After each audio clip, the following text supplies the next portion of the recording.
Albanian Oda Podcast me Gjemi Agaj. Sonde me ne është Nador Bakalli. Nador, mirë se erdhët në Albanian Oda Podcast. Gjemi dashur misit gjej në këtë odë të mrekullueshme shqiptare. Faleminderit shumë. Besoj që ju ndjeve mirë kur erdhe, ha? Këtu zjen ta bëni shqip. E përshtypja e parë ishte që këtu merr frymë shqip, këtu çdo që liz është shqiptare dhe çdo kush që hyn, nëse nuk ndjehet shqip, është në vend huaj. Faleminderit shumë. Ka shumë për të folur Nador, nuk di ku do filloj, sepse ne kur takohemi kështu jashtë studios, kem kohë mohabet. Na zgjasin ato telefonatën nga 3 çerekore. Nga 3 çerekore. Ej, duhet me ikë mirë në gjumë. Derisa vazhdoj. Qa bëhet me Gjemi? Gjemi. Tash bashkëshortja ime i ka çu dur, thotë, "Okej, ky është atje në balkon flet me njerëz, në rregull." Në fillim thoshte më shumë gjen kënaqësinë me tjerët se me mua, tash nuk më thot fare, tash u pajtu me fatin që unë kam nevojë flas. Pra të dhe hapëm këtë podcast. Nuk po të them që nëse jemi ka të njëjtin pajtim, po jemi rrugës ndoshta. Ja, shpresojmë. Nador, unë kam dëshirë të filloj gjithë biseda ime me çdo kënd fillon nga fëmijëria e hershme. Ta shtrohet pyetja pse. Unë mendoj që formësimi jonë si botë, si njerëz, si karakter, i ka fillë dikun, në atë fëmijërinë tonë të hershme, ato influencat tona. Edhe formësohemi nga ajo dhe gjithmonë mundohemi të plotësojmë ato dëshirat e fëmijërisë. Ndoshta dikun me vetdije, dikun pa vetdije, po ajo na përcjell gjatë jetës. Unë kam dëshirë të flas për jetën tuaj, sidomos unë një shqiptar nga Kosova, ka interesin shumë të madh ta di si ka qenë jeta në atë kohë. Për më duket kështu për gjenerat, je djalë i ri dikun 30 vjeç. Faleminderit shumë. E vlerësoj gënjeshtën e ëmbël, por ishte Eda këtu, tha, po, tha Eda, tha këtu 16, tha dhe u bëra 17. Ku lindi Nadori, ku rrit Nadori si fëmijë? Po. Nadori ka lindë, unë jam në Tiranë, një familje autoktone, qytetare të Tiranës, jam nga 2 prindër autokton të qytetit. Familja ime fatikisht që ne kemi shtëpiat të njëjti vend që kemi pas për gati 400 vjetësh. Pra kemi rrënjë në atë qytet. Unë çdo ajo, nëse njeriu kthehet diku në gjeneza ime është atje, në Tiranë. Aty ka qenë gjithmonë. Do kur ka qenë Tirana dhe vend i vogël në atë kuptimin, këtu e 400. Tirana është e vitit 1614. Pra aty është kriju si qytet. Unë besoj që familja ime do të ardhë në atë qytet pak vite më vonë, mos ka qenë pjesë e formimit. Po, sepse unë kur kam lindur në ato shtëpia, do të thuaj që shtëpiat ishin të paktën 200 vjetra. Edhe nuk është ishte e gojëdhën, por edhe nëpërmjet disa elementeve të shtëpia, për shembull tavanat që ishin karakteristike, me ato gdhendjet e bukura, ishin të vlerësuara nga historian të kohës që është të paktën 200 vjet. Kështu që aty rrënjët, aty kemi pas në çfarë lagje keni, se unë nuk i di shumë. I kam dëgjuar Astiri, i kam Astiri larg shumë. Larg shumë po nejse. Astiri në kohën kam lindur Astiri ekzistonte. Po cilat lagje kanë ekzistuar? Boshlik. Ka qenë qendra Tiranës, ka qenë Tirana Re, ka qenë Kur thu qendra Tiranës, tash se Urxhu e kanë çmontuar, si më thonë, e kanë është transformuar. Është transformuar, ku është bë teatri kombëtar këto. Ka qenë pazari i vogël, se këtu ka qenë edhe tek pazari i ri, pra tek pazari midis pazarit të ri, edhe sheshit Skënderbej, ose midis sheshit Avenue Steme, sheshit Skënderbej, është një lagje e vjetër e Tiranës me shtëpia karakteristike, ose ndoshta për të kuptuar njerëzit, mrapa ish revistës Hosteni. Pra, nëse do vej një i trekënd të them parlamentin. Sheshi Skënderbej, Avenue Steme ose pazari i ri, mund mes është ky blok shtëpiash, kjo lagje Tiranës ish autokton, aty është familja ime. Aty ka qenë për 400 vjetësh. Si quhet lagje? Nuk ka pas emër tipik. Tash këtë kohë. Tash është numri 2 ka qenë. Ka qenë me numër, i herë pasi e bën 10-a. Pra, domethënë në tranzicion u ndruan atë, pa lagja numër 2. Kjo është njoft gjithmonë si qendra e Tiranës.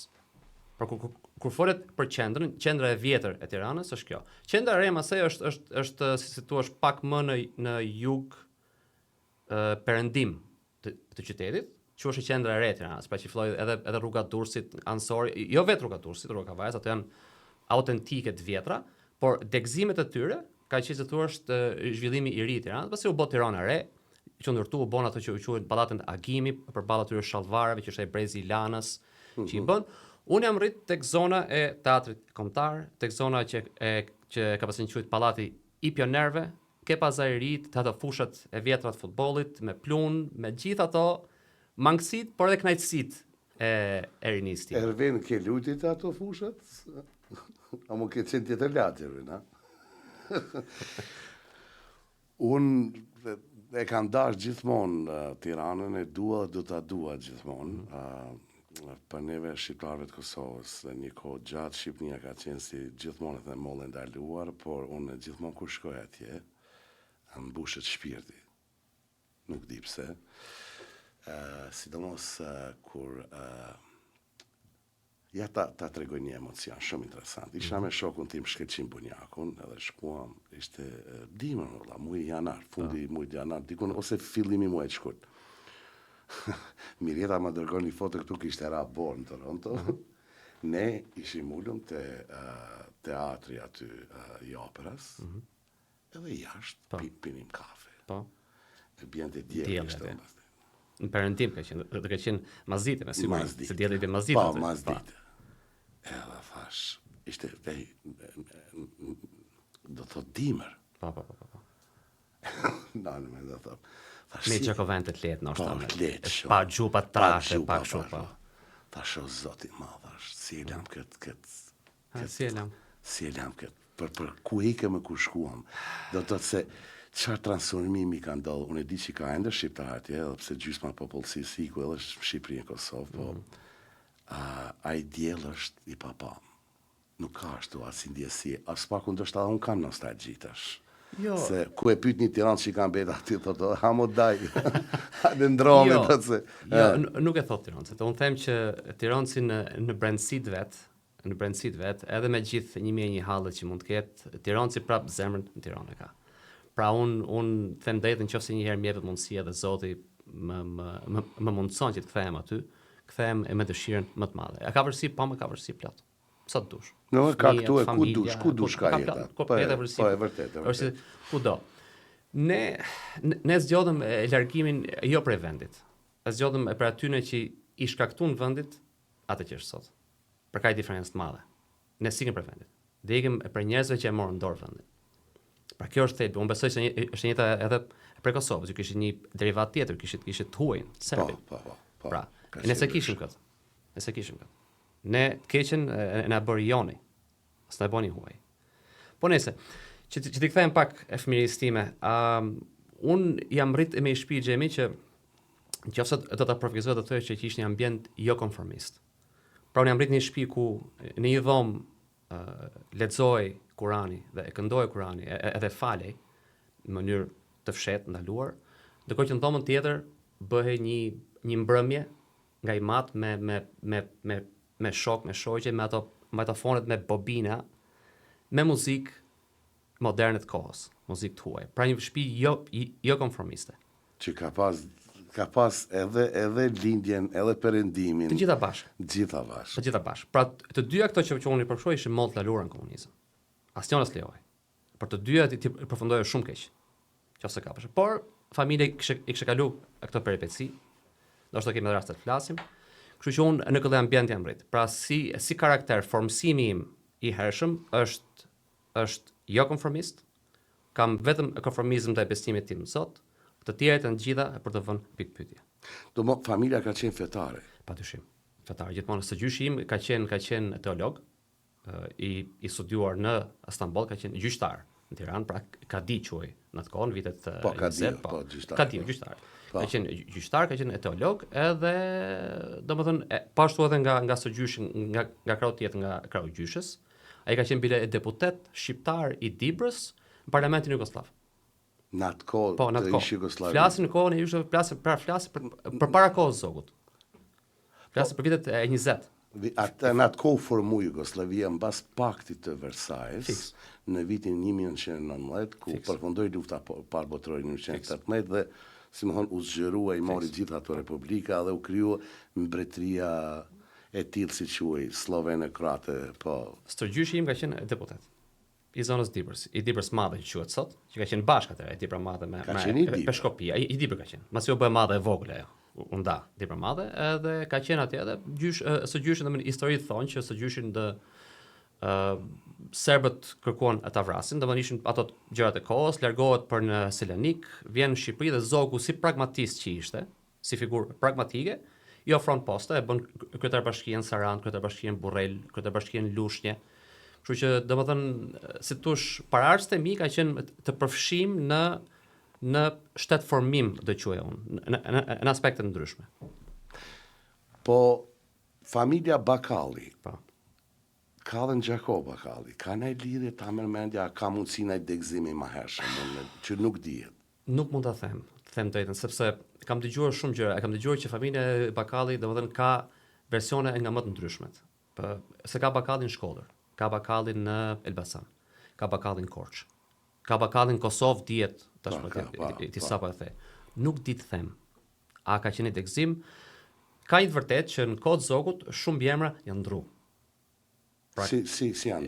Janë ndërruar, shumë bjemra, domethënë i ndërronte, ca i quante të papërshtatshme, ca të tjera thonë që këto janë domethënë janë shumë të lidhura ndoshta me turkun edhe do t'i heqim, t'i largojmë.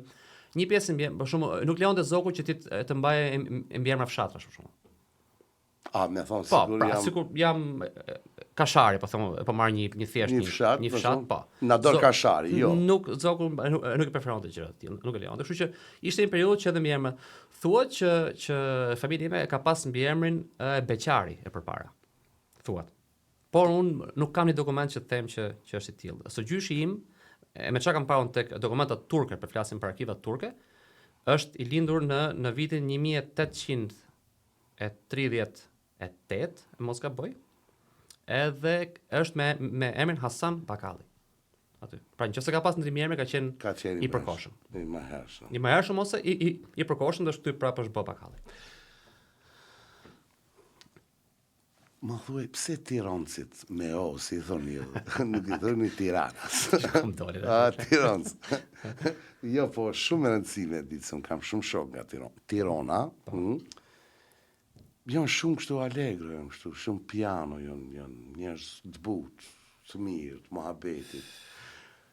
Çka e karakterizon një Tirancë ashtu? Pyetje vështirë kjo.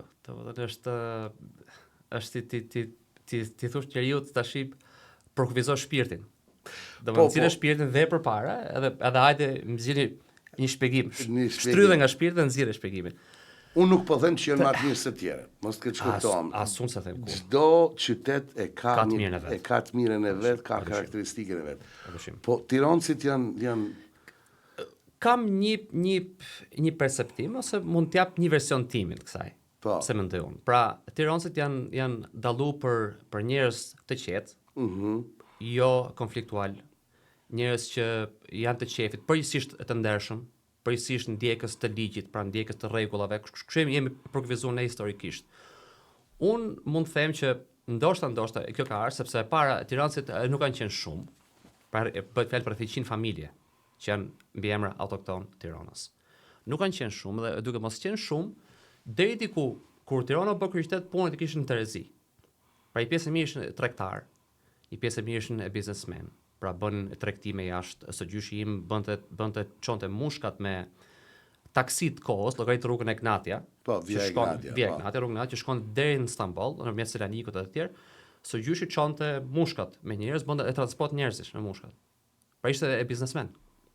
Tregtar, bënte tregti, nga herë sillte ato erza në Stambolli. Domethënë, unë them që tirancët duke pas gjërat në Terezi, përgjithsisht kishin luksin që të fokusoheshin tek të gjërat e tjera. Pra tek qefi, tek qenit të afrushëm, tek mos pasu nevojë të çajnë në mënyrë agresive. Qëse kupton se ku do të dalë, domethënë. Besoj që kjo ka formsu karakterin tonë si qytetar të Tiranës, edhe si familja autoktone të Tiranës. Po, qa bo natë Napoleonin? Moment që të shohët, ka nga Napoleonin, Tiranë se të kletërojnë... Është si puna prizës ajo, kur e fut në prizë, e këtë dritën 20 kjo. Asi ndërpres, Është si punë tak, është si puna prizë. E Napoleoni është këngë karakteristike, nuk është e vetëm, ja? Ka dhe tjera. Pa, ka. Por është këty, unë besoj në vitet e fundit, më tepër se sa çka qenë përpara. Pa është këtu simbol të Tiranëstikut apo edhe Shqipërisë mesme deri diku. Deri Napoleoni çon Tiranë, si çon Krotanët, çon Elbasanlit. Dhe fillojmë me kërcejnë kokën. Kam shumë e bukur. Shumë e bukur është. Shumë e bukur. Ritmike. Shumë ritmike. E ç'është e bukur gjemi është.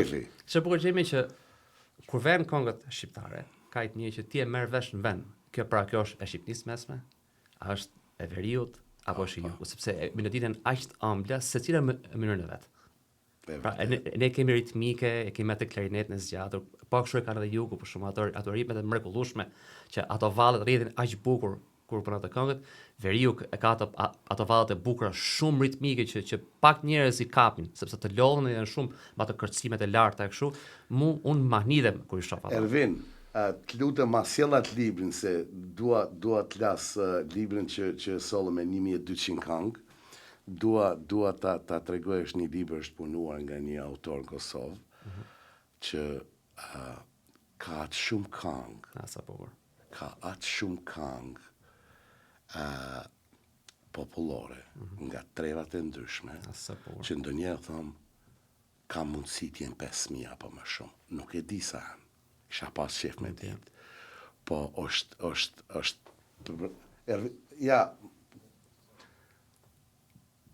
më falë, në dorë se du me ta tregu këtë, se kjo është, e kam gjetë një moment, faleminderit shumë Ervini, regjisori e producenti. Ja, Ribotin Gjevdet Bytyqi përmbledhe 1200 tekste këngësh shqipe të muzikës popullore. Ky është, që se më japër sekundë, ta shoh ky është një thesar që domethënë është një privilegj jashtëzakonshëm që unë kam dorë këtë punë. Do jetë edhe më shumë privilegj sikur ti të më mundësosh që unë ta lexoj këtë ditë. Unë gjithsesi do ta hallazoj. Ka marr shoku im shkëlqimi dhe nipi im rilindje, kam ble, pastaj ma ka sjell Dardane Mini. Nga Dardani. Po, i Xhamis ma solli këtu, po ky muhabet është nis me Musazhurin. Musazhuri është një shok imi, është me preardhje nga Gjakova. Gjakavarët e ne kanë këngë shumë, i kanë të muhabetit e të shefit. Nuk jo do shta këngë ritmike, po që këndohen e ajmë ka tregu Musa, u nis muhabeti, kisha qerë ta keja në studio edhe ma sollen, po është një thesar dhe unë e falenderoj autorin për zotin se kjo nuk ka punë vogël. Po çfarë flet më kjo është thash, pra e njëmi faqe. Edhe ka shpjegime të fjalëve të panjohura për gjenatat e reja që nuk e kuptojnë, se ndoshta ka edhe fjalë vjetra që mund me qenë osmane apo ku ta di unë, ka shpjegime, po është thesari jonë natër. Është thesari jonë edhe ka diçka. Fatkeqësisht, vitet e fundit, muzika qytetare, popullore ka psu edhe devijime. Po, e vërtet. Ka psu edhe devijime. Tekstet ka psu devijime. Ka i të vërtetë për shkakun. Kur ne folëm për qefin, për muzikën tiranase, unë mund të them ty që në të gjithë historikisht, në gjithë këngët tiranase, muzikën tiranase, asnjë nga tekstet nuk përmendet rakia për shkakun. Jo. Fakti është që sot kur dëgjon muzikën komerciale të transformuar që shitet sikur është tiranse, tekstet janë ndryshuar, është fut raki, është fut alkool, është fut, nuk ka nisi. Ky thesar si ky, ne mi bindur që po të gërmosh këtu dhe të shohësh tekstet e këmbëve tiranësve, ti zgjesh kurrë transformime moderne. Unë të premtoj që do ta huazoj. Ervin, shkruaj aty se libri do të më kthy në dorë. Mos na harroj në dorë. Libri Amanet. Amanet çohet në vend. Po. Në dorë, po unë e vuaj që nuk kam qenë me një dasmë tipike tiranëse, me thënë drejtë. Do ta mundsojmë. Ma mundsoni kështu. Ta mundsojmë, ja, ku është jeni se kam është nuse këtu. Premtim këtu burrnisht para kamerës xhemit, kur martohet Dives e Lukasi. Të ftuar deri. T'jem pjesë me mirë jetën, apo t'ulim e veç du me pas seri, si thonë, veç du me pas, du me kërcy. Jo, të kërcesh patjetër. Po jo, du më ngop kështu Sy që duke e ka pa jo. me sy, se kur je i uritur shumë, që se ke peritur me diçka, Kur të ngopësh, edhe kur trete ngopën- në kërcim. edhe kërcim pastaj. Më fal, është një kënaqësi e imja që shpresoj të jem edhe das ma parë që do më afroton të kush do të shëmfton, das në Tiranë se du me kanë. Se pebet mira pashim. Shpresoj që po. Na do bëj një pyetje tjetër, do kalojmë një temë interesante. Gjyshi. Na flet për gjyshin tënde, di që ke qenë Unë flas zakonisht kur flas me njerëz, unë flas me njerëz, do të them. Kur flas intervista, po them, unë flas pak për veten, shumë për gjyshin. po. Edhe është ma kanë vënë duke edhe njerëz të them, pse për gjyshin? Po sepse gjyshin në një farë mënyrë ka qenë thelbi i formëzimit tim si karakter. Unë me gjyshin kam pas fat që kam mbrojt 14 vjet, pra që kur lindën 83-shin, me që fjala e moshës, nuk është e vërtetë ajo. 73 tha? 83. Ajo 30 vjeçare që ti rrofsh për gënjeshtën e ëmbël, por realiteti është ndryshe. Djaliri çuniri. Po. Që kam lind 83-shin, Po. deri në 97-ën që ka ndruje gjyshi, unë e kam shpenzu fëmijërinë time komplet me gjyshin. Pra, ai më çonte në shkollë, ai më merrte. Ai më sejdiste me atë lujsha. Ai më mësonte si tush tabiatet e mira qytetare të Tiranës. Edhe unë e shihja se ç'a bënte. Pra, e fliste shumë pak, me thënë drejtë, e fliste shumë pak, por gjestet i kishte shumë domethënëse. Si ju ka thënë këtyne burra, esnaf? Esnaf. E gjetë shumë mirë fjalën. Fjalë e vjetër, kuptohet, vjen nga osmanisht. E vjetër, po vlerën e ka, domethënë, Vlerën e është vështirë të gjesh përkthim shqip asaj. Shqip, Fisnik është- ndoshta është fisnik, diku. zotri, Fisnik, zotri, fisnik, fisnik, po, janë këto po. të gjitha.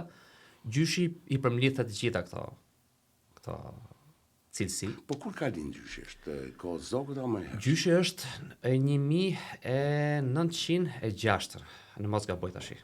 Nuk kujtohet tamam, është 1906. Mos e do të thonë është lind 6 vjet para pavarësisë.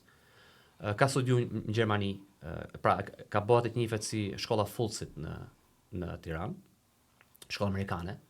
Harry Fulsit ka qenë viteve e 20 shkolla.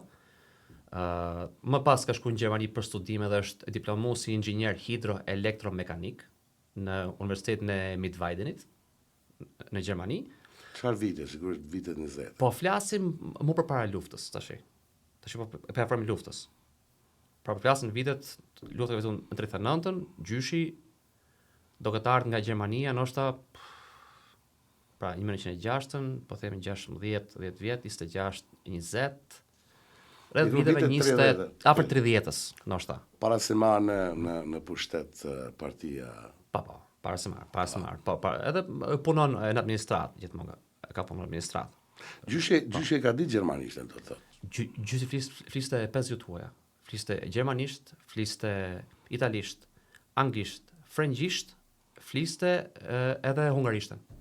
Po mas luftës dytë botërore, kishte problem kështu, u sistemuan punë nga që ishte si një kuadër i shkolluar jashtë. Po, dëgjoj, unë thash, Zogu ishte një figurë për pos gjërave që kishte, pra që shumë e quajnë diktatore, Zogu ishte figurë shumë pragmatiste.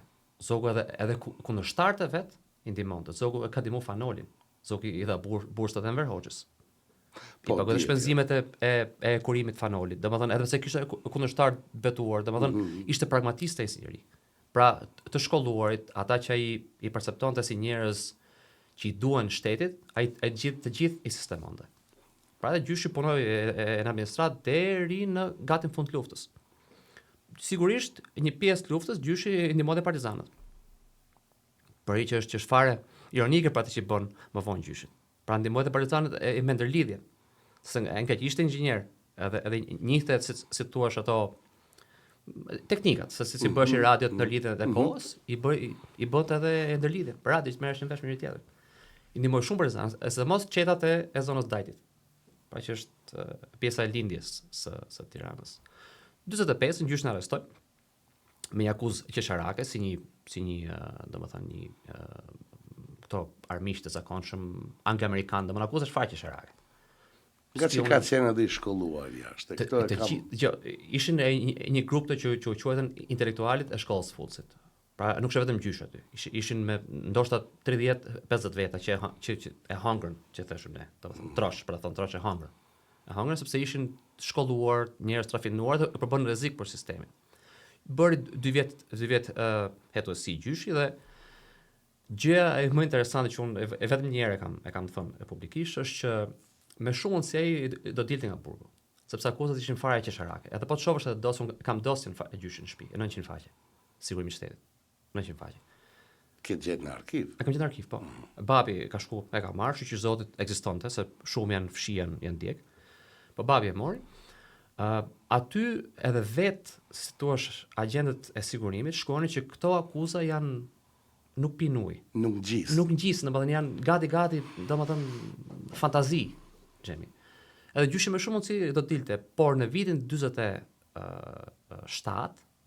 gjyshin ndihmon me një grup të rezistencës së kohës, tash titeronët se ke parasysh, po ata që e dinë është tek pallati Agimi, aty ka ndërtuar pallati Agimi, ka qenë një kamp burg. Gjyshi ishte i burgos aty në kamp burg dhe ç'a bënte? E nxirrshin për ditë që bënte instalimet elektrike të vilave që këto po bënin sa që marr pushtetin. Se bloku aty është, e di bloku. Bloku aty është. Bloku aty është. E pallati Agimi është bloku, aty fillon edhe aty është zona. Gjyshi bënte instalimet me tela. E merrshin me pranga, e shkonte bënin instalimet elektrike të vilave. Ndërkohë që të burgos për gjyshi ishin një grup rezistencës nga Puka edhe nga Mirdita, që ishin këto grupet e parë të rezistencës të armatosur kundër komunizmit. Kishin kap një 4 për atyne. Ato programonin një tunel, para si film ngjarja. Edhe gjyshi i mundsoi një linjë elektrike, që ato kur të gërmonin, një poçtë me lugë gërmonin, me lloj gjësh, domethënë. Kur të gërmonin kishin dritë. Kur tunelin e zbulon spion lik etj si ndodhi, e pan që kishte linjë elektrike, kush tjetër të shoqë linjën aty përveç se ai që e çonin me pranga për t'i ndriçuar shtëpiat tyre. Edhe u dënuan nga aty. U dënua me vdekje. Por nuk për çudin tonë edhe nuk ka referencë në dosje se pse ai dënim nuk u çu përpara, po këto erdhën i morën të nesër në mëngjes, ishte gjyq kështu, i shpejt. Domethënë gjyq pak orësh. Erdhën i marrën këto 4 të tjerë, i çojnë edhe i poshkatën diku, gjyqin se morën. Nuk e morën, e dënuan me burgim të përjetshëm, që është 101 vjet atëherë, që është burgim të përjetshëm, pastaj ja bën 25 edhe bëni 14 në Burrel. Edhe një nga burgjet më famkeqe, po. Me një amnisti të vitit 1960. 1960 u lirua. U lirua në 1960, po. Sa vjeç ishe kur doli nga punë? Po bëhet sa përshim, e 1906, 1960, sa i bie? 54 vjeç. 54 vjeç. Domon moshën nga 40 vjet, 40 vjet deri 40 vjet deri në 50 vjet. Babi e ka lënë 6 muaj kur është futur në burg. Edhe e ka gjetë 14 vjeç. Babi as leshin me taku. I mat se ka taku tjetër në vet për 14 vjet me morin qaf babën. Nuk e kanë liu me shkuar, po. Ja. Vetëm në distancë, bile babi e ka përshkruar një emision që thotë kishim një që thosh hekrat më dha këtu përpara, një hapësirë bashku shëtiste policia aty, hekrat të tjera dhe atje mrapa ishte. Mina dorë, ndoshta ke qenë ti i ri atko me pyet, po si është di gjyshi për gjithë këtë kallvar, këtë histori? Se tash pa u fut në anë sistemi kjo, ne e dim gjithë. E dim që ka ndodhur, që ka qenë, e dim. Ideja është si ai e ka ndje vetën. Ka fol, ndoshta ti ke qenë i ri, po me djalin, me babin. Nuk ka fol. Edhe kjo është gjë më interesante, që gjyshi nuk thonte asnjë fjalë për atë që ka përjetuar në burg. Ne këto i kemi marrë gjitha vesh nga bashkëpunëtorët e vet. Pra kishte nga ata që e kanë bërë libra. Kishte nga ata që kanë fol me babin mas i kanë dalë për burg dhe mas i ka ra sistemi. Që kanë thonë që çka heq e minin burg, e çka heq ai, po thuaj që ishte i fuqishëm edhe durante, po torturat janë nga moshë njerëzore. I kam pa edhe në dosje që kam lexuar. Edhe unë fatikisht fillova fillova t'i publikoj një farkohë këto ndodhit e dosjes, por erdhi moment që dhe unë ndalova. Dhe më thash me vetë, okay, ndoshta kjo është personale. Është personale. Domethënë se kam nuk di të ta them. Është vujtja e ti. Është vujtje. Jo ti ta tregosh. Antakon mund ta them këtë apo jo, domethënë kjo është gjithmonë ai dilema. Kur veta ai nuk e përmendi kurrë. Po, a ka pas drejt punë mbasi doli në vitet 60? Bënte punë të rëndomta. Pra ka pas, domethënë më mend ka pas një biçikletë që një kuti me vekla dhe shkonte, e kishin caktuar që të bënte riparime të rëndomta në për shkolla. Pra u prishte i çesëm, shkonte gjyqe rregullant. Do prishte një kuti, diçka atë rregullant. Punë fare të rëndomtë. Një njeri me 50 huja, me inxhinieri, me gjithë, bënte punë të rëndomtë. Po ashtu jetoi në qetësi deri në vdekje. Deri në vdekje ashtu jetoi në qetësi, nuk u përfshi kurrë me këto as me sistemin, as kundër tij, pra s'flis asnjëherë keq, as për sistemin, as mas 90-s. Se gjyqi ka thënë 97, jo, edhe kjo është gjë e veçantë që bile i mat nervozohej për këtë punë. Bëj me nervo, orë thot të kam bë këtë, të kam bë atë, të kam bë si ai asnjëherë s'fliste.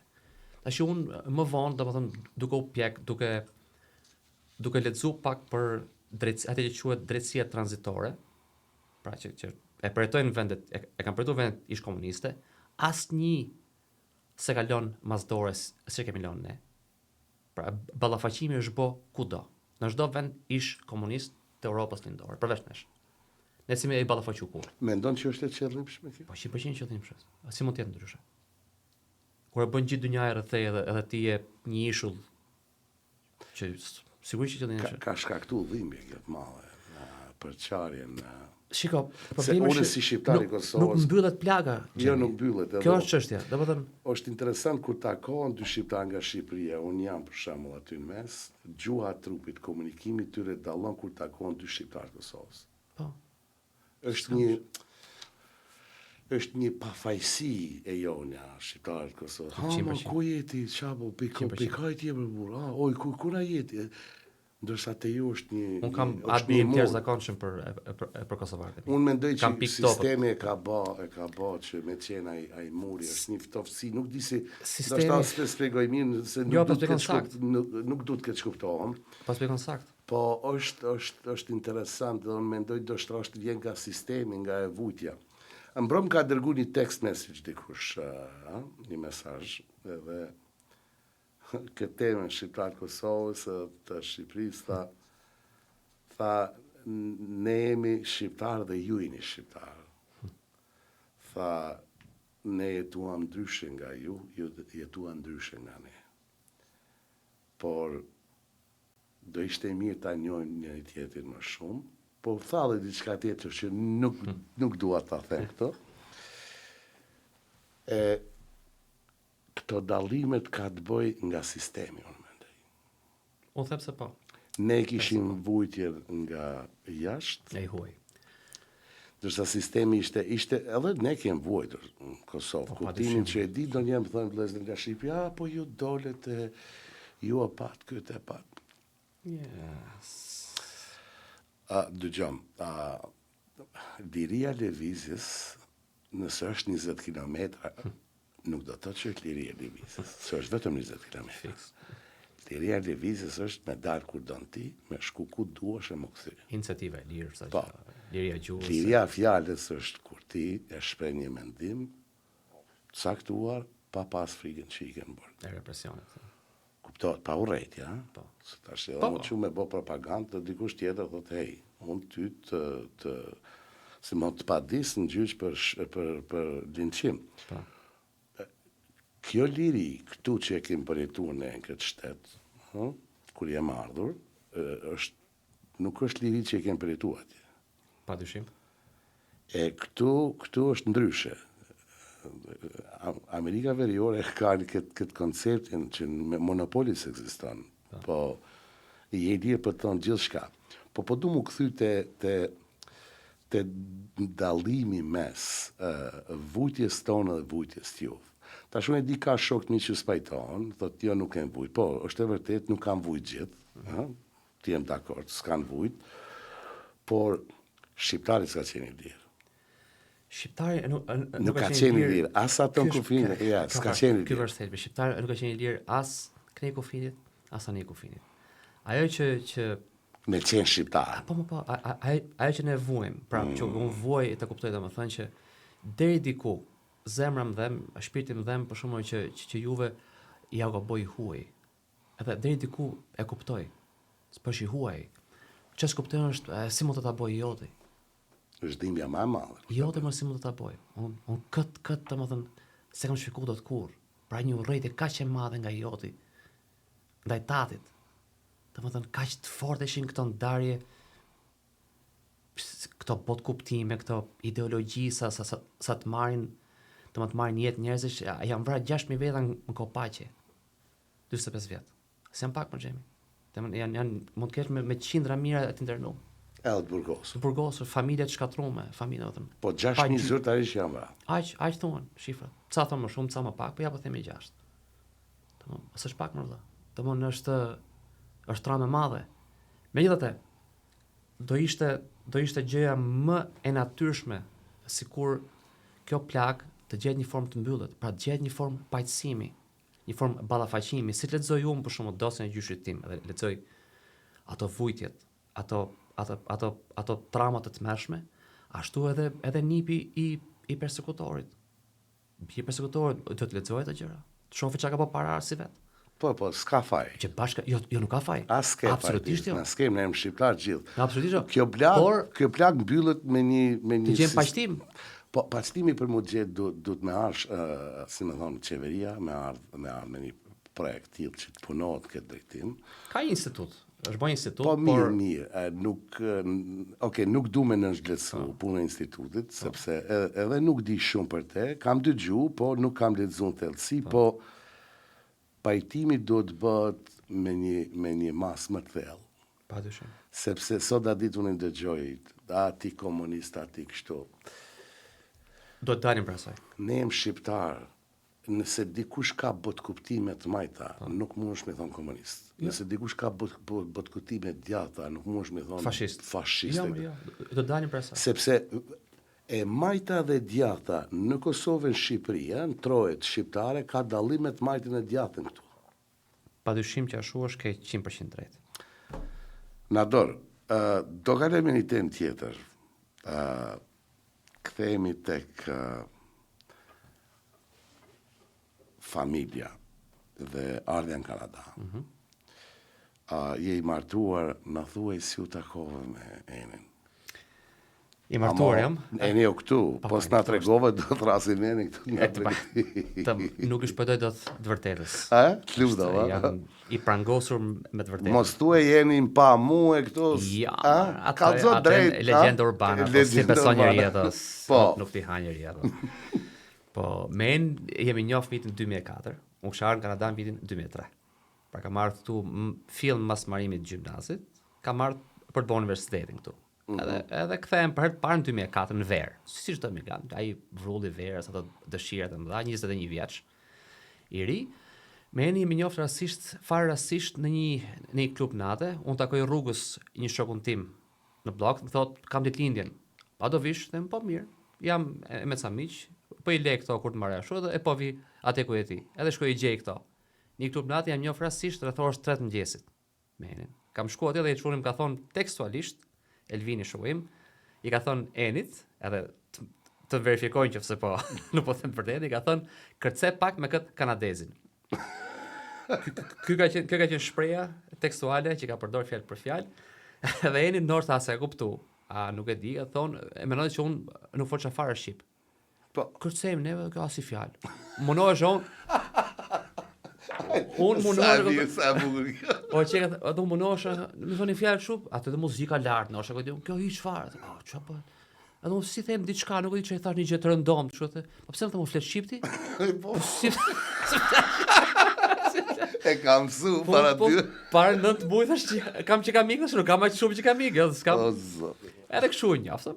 Mas e dolëm, njoftëm na ecëm abedi, domethënë na përshtateshin karakteret, na përshtateshin dëshirat, botkuptimet, pasionet edhe të tjera, edhe vendosëm që edhe në distancë t'i japim një shans kësaj lidhje, edhe kemi ne gati 3 vjet distancë, që unë iksha e vija. Po, ishte me studime ti. Ishte me studime këtu unë, shkoja e vija derisa bëm një bashkim familjar, pra atë ai që quhet sponsorizim sot. Sponsorizim, po. Në vitin 2006 edhe jeni erdhi.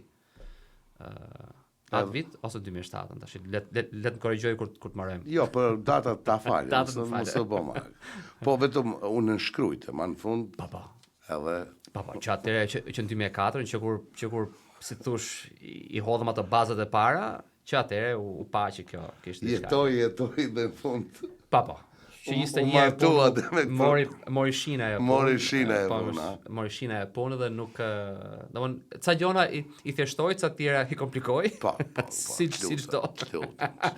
Më pëlqen shumë kur jep këtë formë kështu të lutem, si jep një. Si është ajo. Me bësh shërptori familje, se burri bëhet shërptori shtëpisë.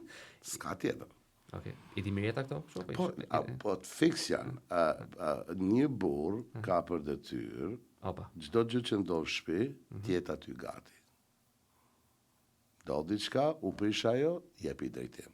Okej, fjalën për e pariparimet të Po ndonë. gjithçka. Po mos din shko gjeni mjeshtër. Okej. Don ato grocery shopping, ato ushqimet dhe life. E ke problem ti për shkakun sepse dakor se kur gjeni mjeshtër është formulë shumë e thjeshtë. Po shumë kur ti thuaj që un këtë punë do e bëj vetë. E ke problem për shkakun që deli moment që thotë që un kam zero confidence që ti mund ta bësh mirë këtë punë. I ke gjeu stajin atje? E mos fut durr në lavatriçe në sofa aty se mirëta s'kam duhet ta them. Babi thoshte i rregullon të gjitha, Ti që ke kundër, ti që ke presionin invers. Po, babi, po. Tash unë thoja po, babi ka bërë gjërat mira, thash po edhe unë i di disa me rregull. Okej, shumë se kur vjen puna me punu me dur, unë jam out. Okej. Po më la me mendu, me filozofu, me fol, me analizu, me këto. Ky është habitati jam. Ky habitati jam. Ky është habitati. Qa ka me dur? Këtu unë të shoh ty me flatra. Po, këtu jam vetvetja. Unë imagjinoj një palë flatra që ke mas TikTok, më thëmë. Të padukshme. Të padukshme, po të mdhaja. Shqiponjës. Ashtu, po të hap mama. Të hap me dhe më thënë me gjitha të diapazonën e jashtëzakonshëm që ke, këtu e manifeston në mënyrën më të mrekullueshme. Po, kam qeft. Gjithmonë kam dash të jem vetvetja, nuk ka nevojë të bëj lajka, tregom ai që jam, ky që jam, keq mirë ky. Se nuk ka gjë më të lehtë se me qenë vetvetja në dorë. E di që vështirë na gjykojnë si aktor, thonë, jo aktorët, aktroni, jo këto. Unë nuk aktroj një jetë përditshme. Aktrimi për mua është një profesion shumë i vështirë. Ka shumë të merr nga ty emocione, se kuptojnë tjerë, kështu është një kot klas. Jo kështu, jo po ti pse mbash si më thonë hajde tash je ti ke duke aktruar. Jo. Unë aktroj vetëm kur jam në xhirim. Aty e mendoj mirë që du me pa, aty aktroj. Për ndryshe, nuk mundem. Sepse nuk ka gjë më të mirë se me qenë vetvetja. Pase nuk mund të jetë teatr jeta. Jeta s'është teatr. Jo, nuk është. Realiteti edhe s'do të bëhet teatr. E vërtet. Kjo është e rëndësishme. Pra, edhe diçka se e di që të dash në temë tjetër, po siç ky podcast zbulon personazhet. Pra, të ulmin në këtë karrike, ashtu un kam atë bindjen dhe kam atë kënaqësinë them që ashtu do zbulojnë edhe njerëzit Xhemin. Pra, edhe ai që intervistohet është pjesë e zbulimit mrekullueshëm që ky podcast do japi komunitetit. Po shpresoj që edhe komuniteti jon të kënaqet, në përgjithësi ja kam bosh komunitetit ton këtu shqiptar në jo vetëm në Toronto, por gjithë në që kemi të mrekullueshëm. Po, edhe tjetra është që ka lëvizje komuniteti jonë shumë dinamik, sidomos mbas Covid, që ishte faza e tmerrshme, ne duhet të flasim për të mirën e komunitetit, të punojmë për komunitetin ton, të avancojmë komunitetin ton, kulturën ton, që ta pasojmë tek fëmijët tonë, është shumë e rëndësishme. Aq sa mundemi. Nuk kem nevojë me tepër. Jo me egzageru. Jo me egzageru, po fëmijët tanë pa fajin e tyre ata dinë këtu. Tash eni takoj ty, kanadezin aty. Po ta takon të atjetën që ishte në Belgjik, eni të ishte në Belgjik. Fikse, po, kur e mori vesh eni që ti e shqiptar, u gëzua më shumë. Edhe ju erdhe 2006 në së bashku këtu. Së bashku 2006. Si ka qenë jeta nga fillimi me Enin së bashku këtu. Jo si student, se s'du me pytë se ato e di që je knaq, çdo ditë ka qenë. Ato s'du me fut, më sta din Enin shumë qa bëndolla ti, po. Nuk jam knaq shumë, po dal drejt e këtë 2006. Ka qenë me ato peripecit e zakonshme të një emigrantit të zakonshëm, as shumë të egzageruar, pra as me thonë që kemi bërë një sakrifis kaq të madhe, domethënë që as me egzageru, as e lehtë nuk ka qenë. Po them që nëse do ta veja si thosh më peshore kështu, ka qenë një eksperiencë relativisht e pranueshme për ato gjëra që unë kam bërë. Pra, të dy filluam punë, unë mbarova studime, fillova punë, Eni e kishte marrë studimet në Shqipëri, filloi punë, të dy ndoqëm një karrierë, blem një shtëpi që aty ku jetojmë edhe sot, një shtëpi shumë modeste, të vogël ku jetojmë edhe sot, dhe në 2015 erdhi Vivi. Pra, drita e parë e syve tonë, edhe në 2018 erdhi Lukasi. Po, ma thuaj, për çka ke studiu? Unë kam studiu për commerce, pra business management mund të quhet, ose commerce, në Universitetin e New Yorkut këtu në Toronto, që kemi edhe afër këtu. Po. Aty bile kam punuar edhe 2 vjet e gjys. Në universitet. Po, në universitet. New York. Po, New York, në Universitetin e Yorkut, kam punuar 14 vjet ke patentat, aty ku merren patentat. Ka shofer. Po, të shofer. Kam qenë një nga drejtuesët, kam menaxhuar disa nga qendrat e mëdha të tyre, kam qenë një nga si thosh nga rolet menaxheriale në aty tek patentat. Kam pas rolet ndryshme që nga përmirësimet e operacioneve deri tek negociatat me ministrinë për kontratat e të tjerë. Më pas e kam punuar 2 vjet në New York, sot punoj si konsulent i pavarur për bizneset kryesisht të vogla. Kryesisht të vogla. Bravo, shumë mirë. Është një temë tjetër që du të eksploroj. Aktivizmi në Kanada, lindja diaspora për Shqipërinë e lirë. Na flet për këtë, nga fillimi, nuk di shumë, po më kanë thonë Nadori po miret, qa po miret Nadori unë s'di. E di Nadori. Diaspora për Shqipërinë e lirë ka qenë një nga gjërat më interesante që unë kam bën në jetë, dhe një nga gjërat që unë s'e kam prit që të ta bëjsha. Unë s'jam marrë një herë me politikë, asnjëherë s'e parë. Pra që unë shumë, e kam ndjek në mënyrë shumë periferike si kushdo, po s'jam marrë një aktivisht me diçka. Diaspora për Shqipërinë e lirë lindi si një reagim ndaj shembjes së teatrit kombëtar në Tiranë, që ka qenë për mendimin tim, edhe për besoj unë një shumicë të shqiptarëve një akt krejtësisht barbar. Pa nuk shef kund në një vend botës që jemi ti artist vetë, që të shembët tempull i artit. Unë nuk kam reaguar për shembjen e teatrit, edhe nuk kam dash të shohëm, por e kam përjetuar me shumë dhimbje gjithë atë karneval të madh që një skenë të mëshme, pra një fadrom që i bjen, domethënë kështu teatrit në një skenë 5 mëngjes asaj. Në 4 mëngjes me njerëz brenda. Ishin aktorët brenda akoma që po ruhen. Mirë, du me të pyet para se me ikte te diaspora për Shqipërinë. Ta eksplorojmë punën e teatrit. Po. Ku ka qenë themra Akilit të teatrit? Themra Akilit të teatrit është aty ku është themra Akilit të shumë prapësive që ndodhen në Shqipëri. Është tek gjendra e tmerrshme e korrupsionit. Aty është e themra e teatrit. Por ka më tepër se kaq. Edhe ky është besimi im. Po mirë, kanë dashur të rrezu me rrezu e për të bërë kull. Me të bërë pallate. Po, aty ka qenë projekti për bëjën 7 kulla. Edhe është mund zemër të kryeqytetit. Pra është aty pedonale. Po pedonale, aty është zemra. Aty mund zemër qytetit për të bërë kulla, nga presioni i lartë që ndodhi, ai plani kullave duket sigura. Edhe i ngelin dorë një gërmall. Tash ç'a të bëjmë? Do bëjmë teatr të ri me lekë të taksa paguesve. Me lekë të njerëz, me lekë të mia. Taksat e mia. E gjithë njerëzit që paguajnë taksa. Po mirë, tash. Kam një besim. Një teatr duhet ta ketë. S'kam dyshim.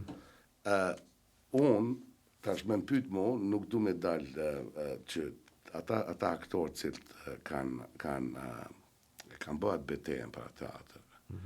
Unë nuk kam luajtur në teatr kur si aktor, e di që kolegët mi kanë luajtur, dhe më kanë thënë që kushtet pamundshme. Po, padyshim. Që të vazhdohet. Ta shtrohet pyetja, është dash të renovohet teatri apo të shembet marrë teatr tjetër? Po. Teatri duhet ose ai të renovohet ose të bëhet një teatr i ri. Po teatrin që ka bo Shkupi, Maqedonia Veriore, pse na s'di me bo diçka tillë. Po çfarë po them për? E këtu dhimbja ime, pse se bën një teatr si Turqia, se teatri kombëtar në Kosovë ka filluar të renovohet. Është proces e sipër. Është një nostalgji, jo, po doni me zhduk memorien kolektive, doni me bo këtë. Kur gjërat nuk janë bërë si duhet që start, kur dikush tjetër e ka ndërtu një ndërtesë, ja është një ndërtesë të ne në Kosovë quhet Gërmia. Gërmia ka qenë shtëpi e mallnave. Ashtë një luftë e madhe ka qenë para ato, që mos të shembet. Po ajo është në vendin ku aty është dashur me qenë, si më thonë, opera, shtëpia operës dhe tash e ka dikush tjetër e ka bë planin. Jo ne nuk kur nuk e bam ne më thon po duam ti bendojmë konturat, këtu gjitha institucionet para nuk i kem pas gjëratore. Tash pyetja ime, a është dash të rrëzohet apo mos shembet si thohet në gjuhë standarde? Çështja e teatrit është një çështje që është sa e komplikuar, është aq edhe e thjeshtë. Pse e them këtë? Sepse kanë dash ta bëjnë të komplikuar për t'i lejuar vetes vet atë që bën. Pra shembin. Çështja e teatrit e kombëtar është fakt që kushtet aty kanë qenë skandaloze. Pra me myk, ftofët e të tjerë gjithë këto probleme të aktorët ankoheshin. Është po aq fakt që inxhinier, historian, unë do i quaj shqiptarolog, pra njerëz që e kanë trajtuar çështën e teatrit jo vetëm nga ana arkitekturore, edhe nga ana e fizibilitetit të ndërtesës, po edhe nga ana e trashëgimisë kulturore, pra çfarë përfaqëson ky teatr për ato. Sepse teatri i Xhemi, propaganda e kohës e demonizoi, pra tha që kjo që ishte mbetje e fashizmit, te na lan pushthuesët, ishte një shkrepse, domethënë ka marrë epitete nga më të tmerrshme çata. Është demonizu teatri si i tillë, pra i është dhënë edhe ideologji, i është atashu teatrit. Po piramidës nuk i kanë dhënë, jo. Jo. Piramida është qendër teknologjike. Cila është piramida e piramida. Ajo është po. Nuk thash për të Keopsit. Jo, ma është rregull ajo. Kemi këtë piramidën tonë të 85-s, po demonizimi e kanë demonizuar teatrin me qëllim për të justifikuar atë që bën. Fakti që ndron Xhemi që teatri kishte të gjitha mundësitë për të rinovuar. Pra për të ruajtur edhe trashëgimia kulturore, edhe nuk ka qenë ajo që e kanë bërë, pra nuk ka qenë as magazin fashiste, ajo ka qenë simbol i arkitekturës së kohës. Ato i ruajnë me fanatizëm sot në Europë, me fanatizëm e ruajnë arkitekturën. Mundësia ka pas që të renovohet. Jam mbledh fondet për të renovuar teatri. Europa Nostra ka dhënë fonde, ka thënë që ne jemi gati të kontribuojmë cent në cent për të rinovuar teatrin kombëtar dhe për ta sjellë në gjendje pune me kushtet më optimale për një teatr, siç meriton të ketë një teatr kombëtar. Por kjo nuk mjaftoi. Kjo s'mjaftoi. Sepse prevaloi korrupsioni, prevaloi dëshira për të kafshuar çdo gjë. Babësia është një projekt që bëhet një teatr modern. Teatr modern pa pikë identiteti, pra një xham atje mes të qytetit, domethënë, që do jetë shumë modern me kushte shumë të mira, por që ndoshta vlerën që kishte teatri kombëtar që e shitën, mund ta marrim mas 150 vjetësh. Pra unë dhe ti do kemi mbi carac. Ku ai teatri të marrë vlerën që kishte ai që shëmbën.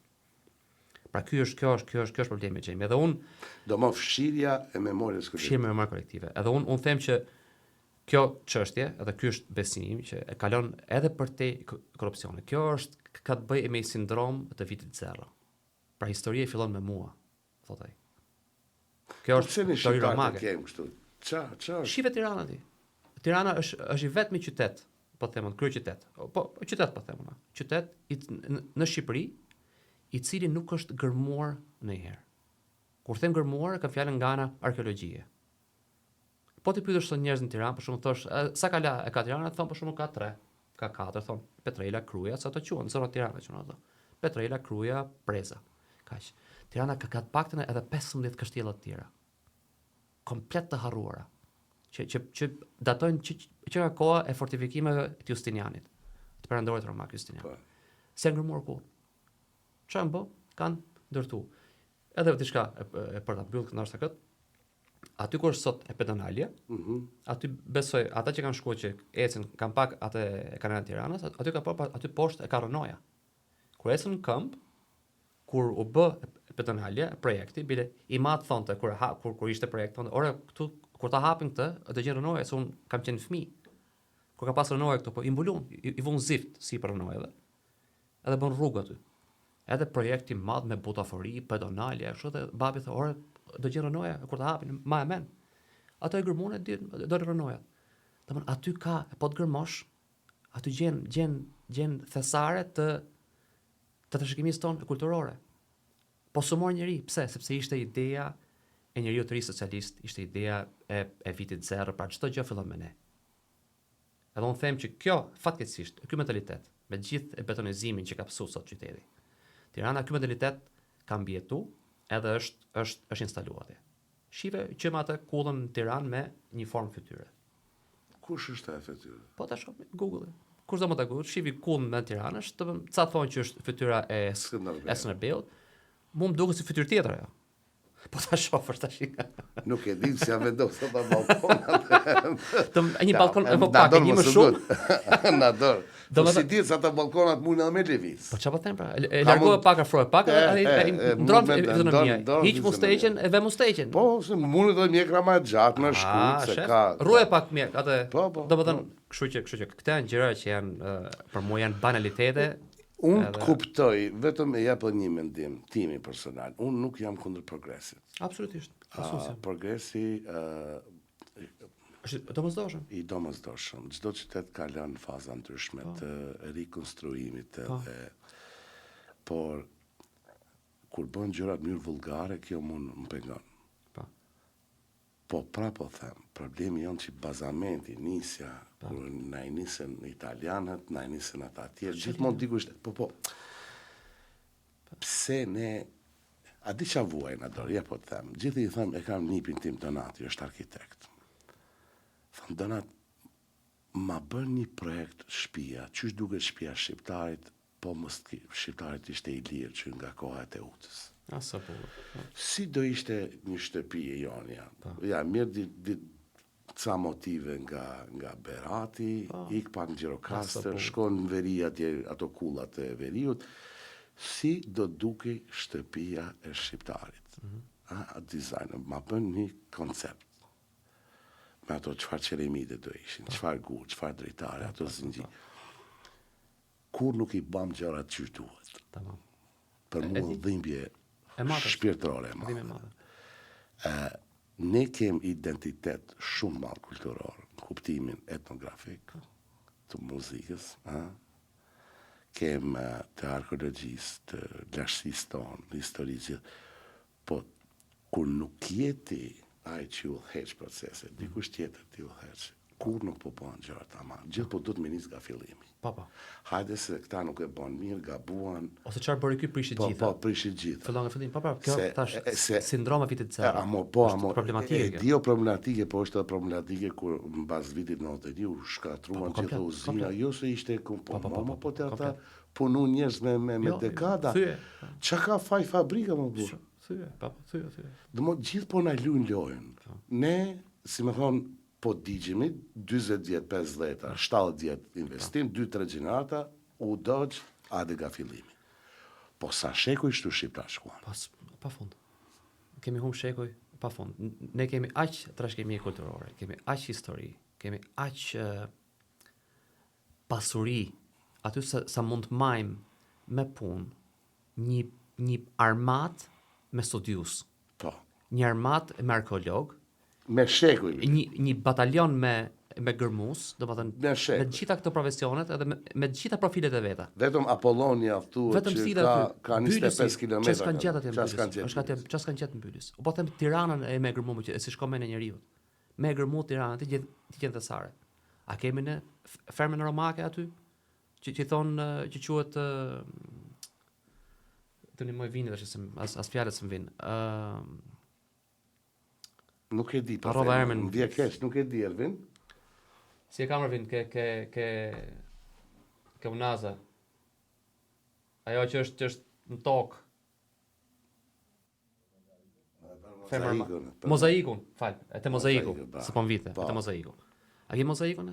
Mozaiku është mund të jetë 1400, 1700 vjet, është vil romake.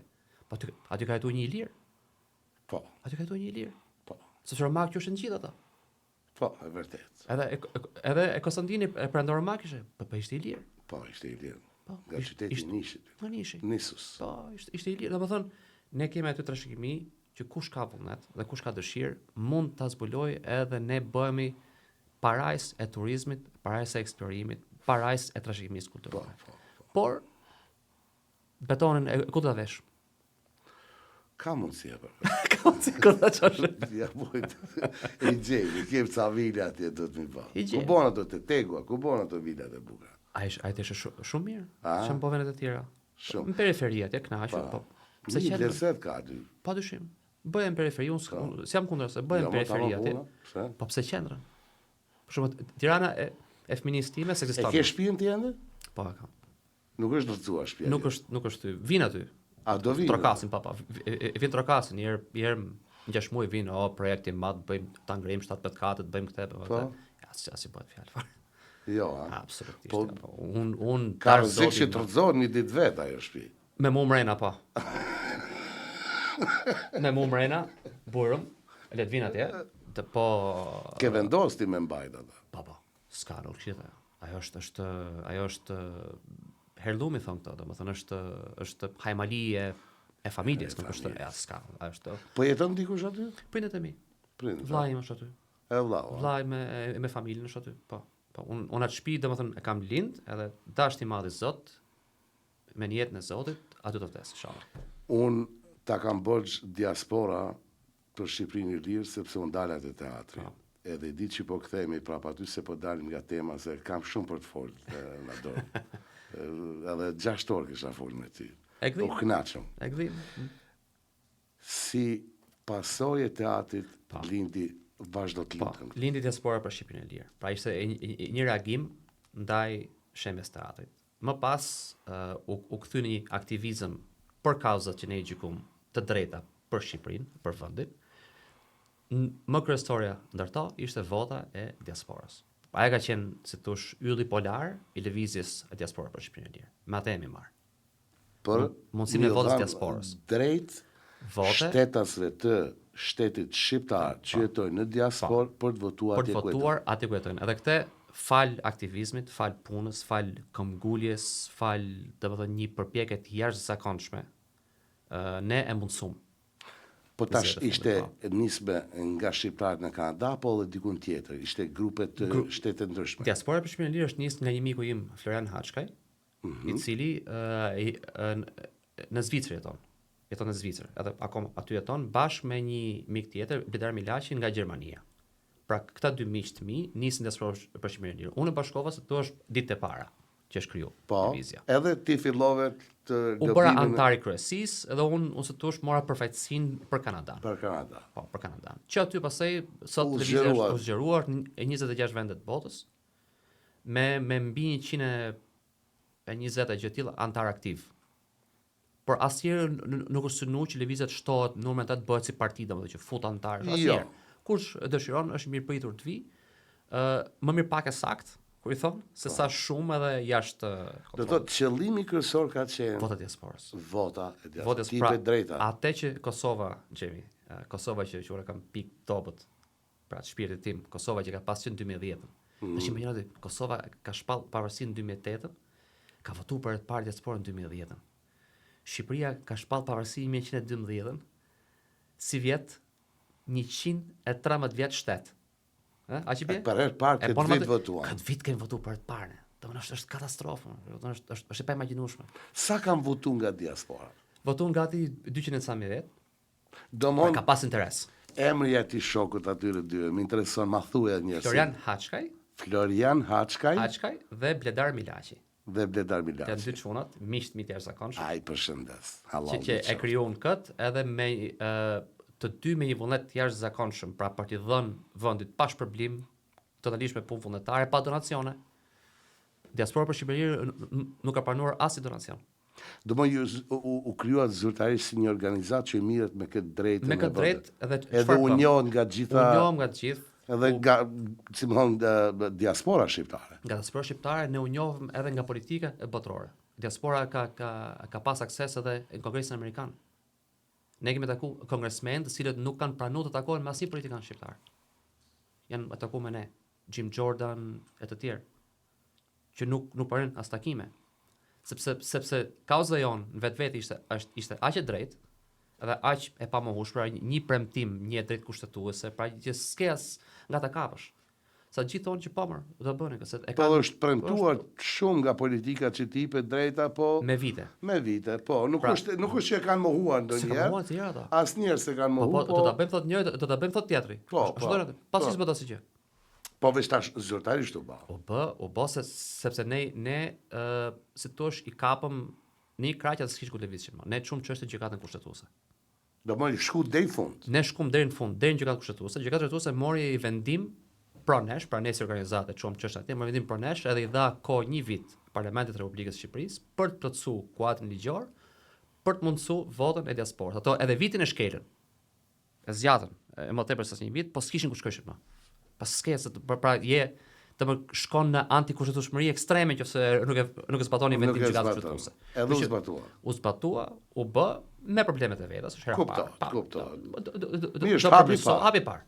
Unë këta kam thonë që s'do të më lënë se tush perfeksionin të bëhet armik i progresit. Pra fillohet diku.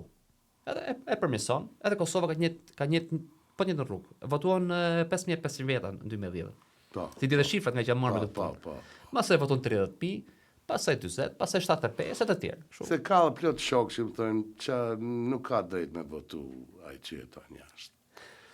Unë për veti, unë jam për të votuar, sepse nëse ke shtetësinë ati shteti, nëse je shtetas shqiptar, nuk e revokuar në shtetësinë tënde, edhe ke një copë tokë dikun, ose ke një pasurit të pajduqme që kalon gjyshi dikun, du të kesh një drejt votës. Tashti.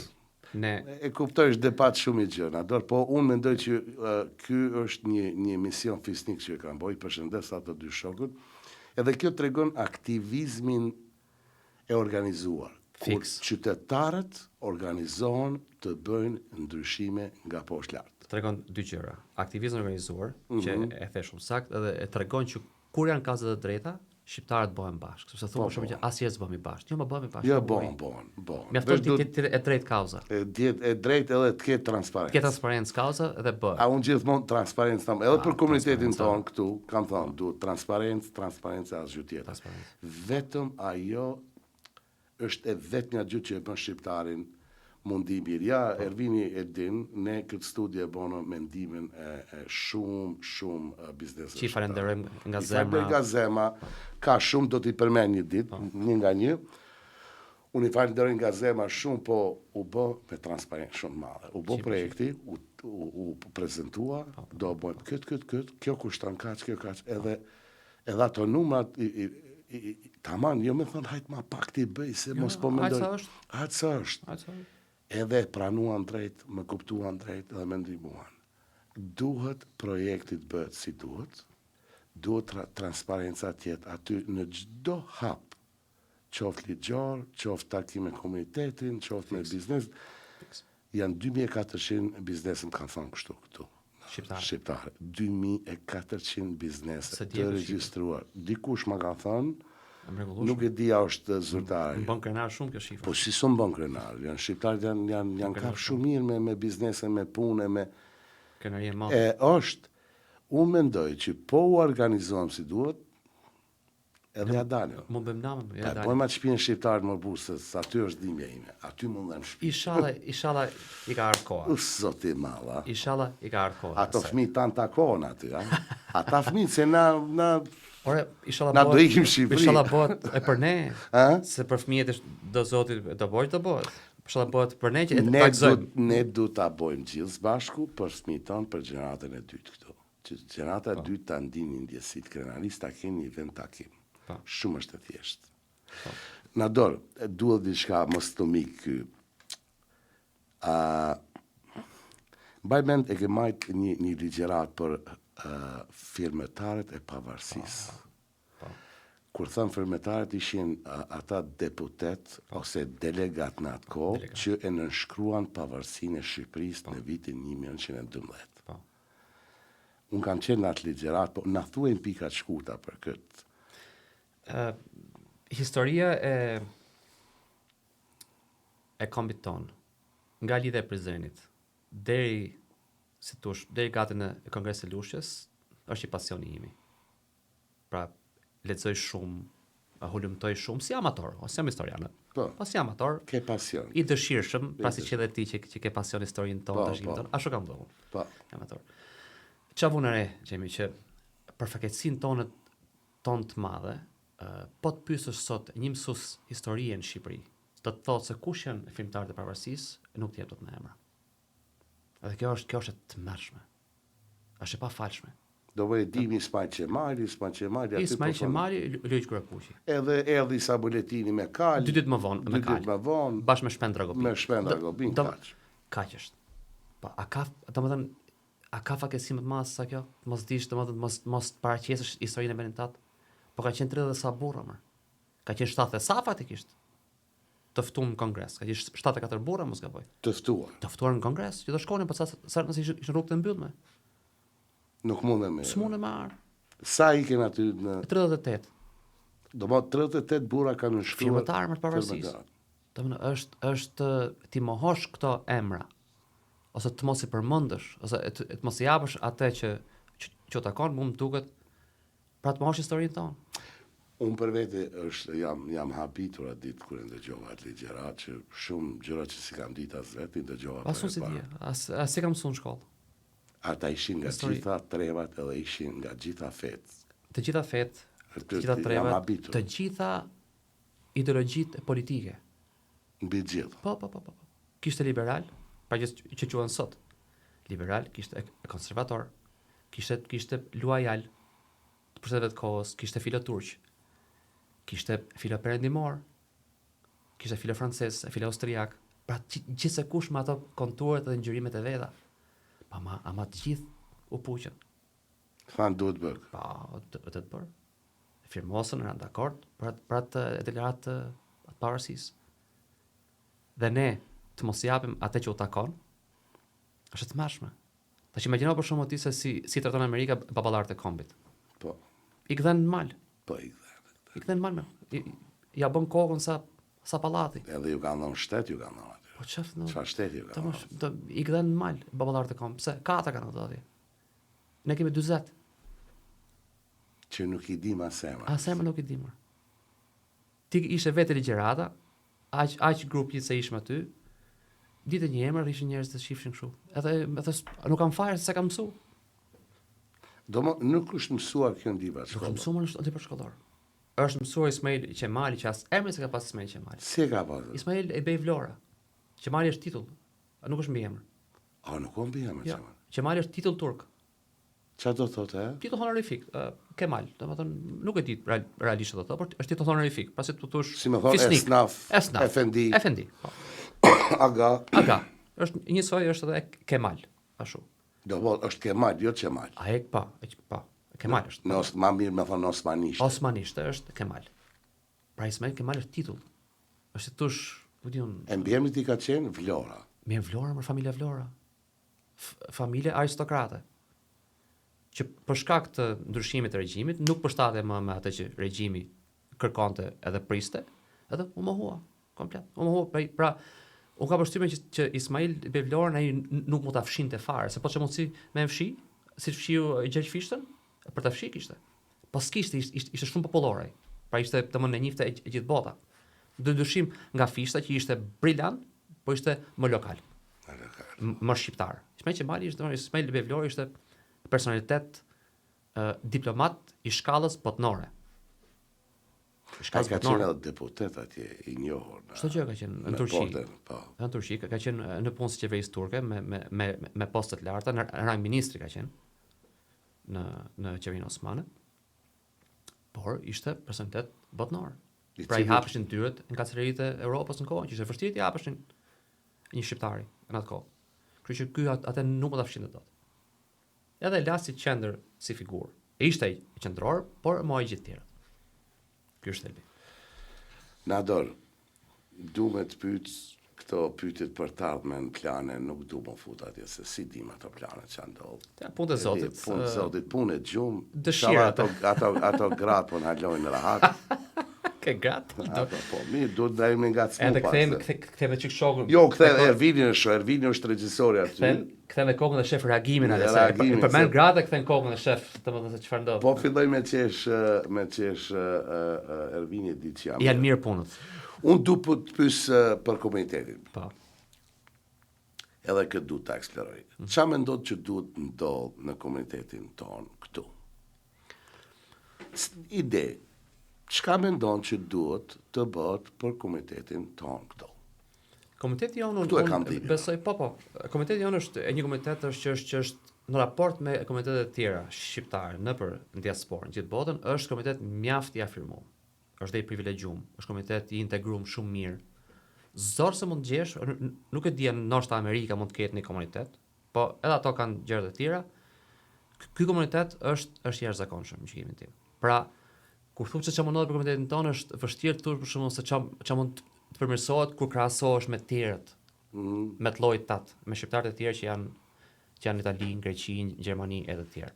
Por çfarë unë bëj komuniteti jonë është disa plane. E para është rinin ta fusim në shinat e atetarizmit.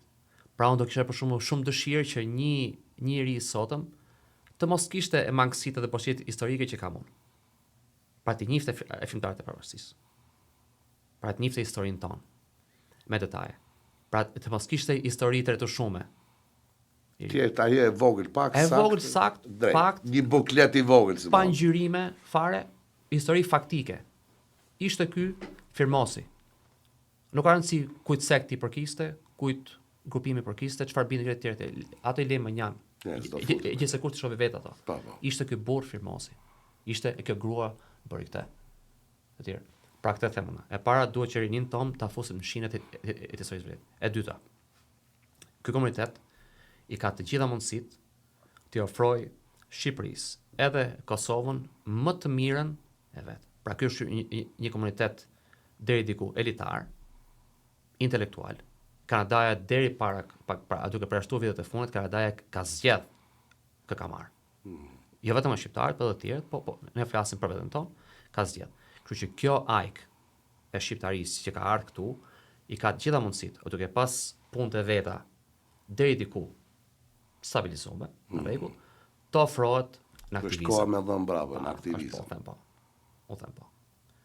Edhe ti çam bë përshtypje. Çon shumë respektoj aktivizëm. Ti çam bë përshtypje, e çam përshtypje që të gjitha ata burra që kanë firmos për deklaratën e pavarësisë kishin dy gjona të përbashkëta. Një, ata donin me shpirt vetën e tyre, gjithë secili me mënyrën e vet, me konturet e veta, dhe e dyta, të gjithë pa përjashtim kanë shkri pasurinë për Shqipërinë. Dhe ky është një nga tipara që mund ka bën më të përshtypje nga të gjitha. Po ti marr me radhën ato, o hapshin shkolla shqipe, o kontribonin jepshin ushtar qeverisë shqiptare, o jepnin saraje që ishin bejlerë, jepshin ashtu, kush ishin intelektual të shkolluar, ofronin veten e tyre për të bërë mësues, për të bërë profesor, për të hapur shkollë. Domethënë, të gjithë kanë shkri jetët e veta private, pasurinë e vet në dobi të Shqipërisë. Dhe kjo është ajo që gjëja e parë që mua dhe më ka motivuar që të aktivizohem dhe vet. Pra atë pak kohë, mundësi që kam, ne e dim se si është jeta. Po. Familja, angazhimet e tjera. Jo, por diaspora deri tash ka bë, unë e vlerësoj shumë se ajo vota. Ato burra më ka motivuar. Po. Ato burra aty. Kur kam pa se çka kanë bëu ato, gjëra që ne nuk i dishim. Kam thënë, po mirë, ç'a mungon mua? Mua edhe unë diçka me kontribut. Ç'a po mungon mua?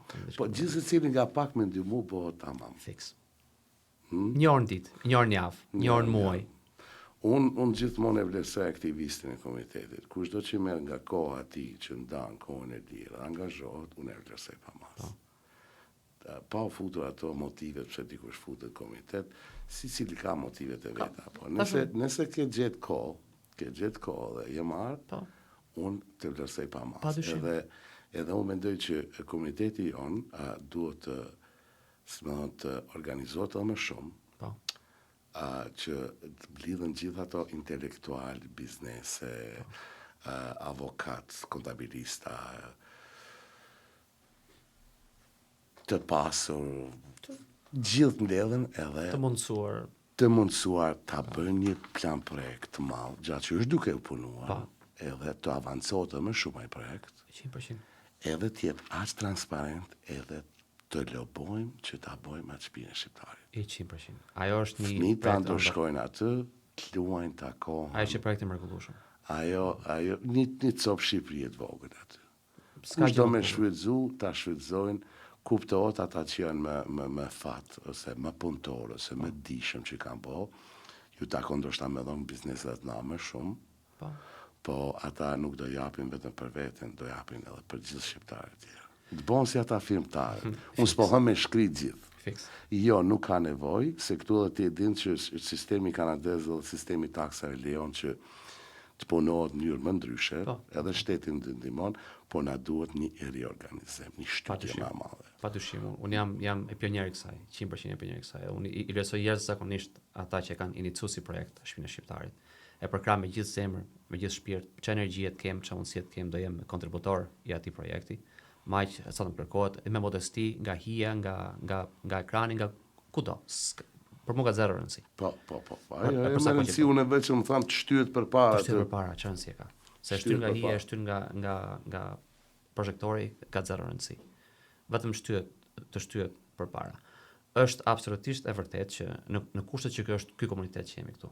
Pra që tham që është ti vetëm ka biznesmen, ka njerëz që i kanë në vijë punët. Është koha për të ardhur, për të bashkuar dhe për të bërë diçka që komunitetet e tjera e kanë. E kanë grekët, e kanë prej vitesh. Po, kanë po thema ata që janë afër nesh, se e kanë të tjerë, e kanë indianët, e kanë të gjithë. Gjithë e kanë. E kanë të gjithë, pse mos e kemi edhe ne? Pra e kemi të gjitha mundësitë. Thjesht do pak si më ta quajmë një kombinim midis aktivizmit edhe lënies manjan pak të egove, të disa egove, që kjo punë të heci përpara. Nesër kush i merr meritat, ati që i varet e dekorata në gjoks, exhaust, e kupton? Merita kanë gjithë, me të bëhet, e kupton? Jo, po nuk bëhet pa gjithë. Ose du të involvohemi nga Halifax deri në Vancouver, gjithë, ta ndihmojmë që të jetë një qendër, nuk do të thotë në qendër e Torontos. Ja, Dikun këtu, se këtu janë koncentruar për Mississauga kudosh, e gjithë shqiptarëve që jetojnë e veprojnë e tjenë, kuptohet, do ta ketë një board event që të ketë sallën e vete, klasat e gjitha ato. Komunitetet e tjera kanë nga 3 nga 4, për zotin e ndroj më shumë se një shtëpi për vete. Me thonë drejtë. Tamam. Ta thënë shumë. Ai është një projekt, ai është një projekt ëndër që tash ti madhi Zot na mundsohet, po me vullnet mirë, me përpjekje, me aktivizëm, me pozitivitet dhe me durim. Edhe me durim, dash Zoti do ecë përpara të shtyhet. Gjithsesi, na do të falenderoj shumë, u kënaqëm. U kënaqem shumë. Unë kisha vazhdu deri nesër mëngjes, po më shkuj. Ishte kënaqësia. Shumë falenderoj. Respekt, ha. Respekt edhe. Shumë respekt. Edhe ky është një djep i mrekullueshëm. Këtu vjen era shqiptari, domethënë. Po ndile mirë, ha. Vallai shumë. Sinqerisht shumë. A më gëzon, unë i du komplimentet, shumë i du. Sidomos kur e di që je ndje shqiptar, do më të ka ardhur një krenari e vogël ose një inspirim, këtu ka qenë qëllimi. Falenderoj shumë. Shumë respekt, ha.